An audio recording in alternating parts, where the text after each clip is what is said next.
ان کو قرضہ نہ دیں، مگر IMF نے ایک دفعہ قرضہ دے دیا، اب دوسری دفعہ یہ قرضہ دوبارہ مانگتے ہیں تو وہ کہتے ہیں کہ ہمارے پاس اور پیسہ نہیں ہے آپ کو دینے کے لیے، آپ ہمیں $2 ارب واپس کریں، تو پھر ہم سوچیں گے کہ ہم آپ کو 7 ارب دیتے ہیں کہ نہیں دیتے، جو آپ نے ہمیں لکھ کر بتایا کہ ہمیں 7 ارب کی ضرورت ہے۔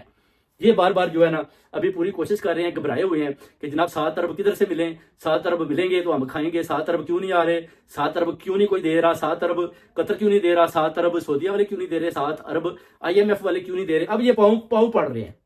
بلاول بھٹو کو بھی کہتے ہیں ہاں جی جناب، زرداری کو بھی کہتے ہیں کہ جناب 7 ارب ہوگا تو پھر چاروں صوبے چلا پاتے ہیں، اگر نہیں ہوگا تو پھر یہ اعلان جنگ کی صورت میں اب جو علی مین گنڈے پور نے بھی کیا ہوا ہے اس میں آپ دیکھیں کہ جو بھوک اور پیاس سے جو ملک کا جو انہوں نے پٹھا گل کیا ہوا ہے وہ آپ کے سامنے ہے۔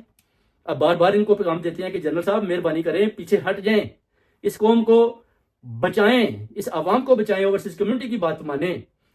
کوئی ڈیجیٹل دہشت گردی نہیں ہے، سب اپنے بیانیے پر کھڑے ہیں، خان کے ساتھ کھڑے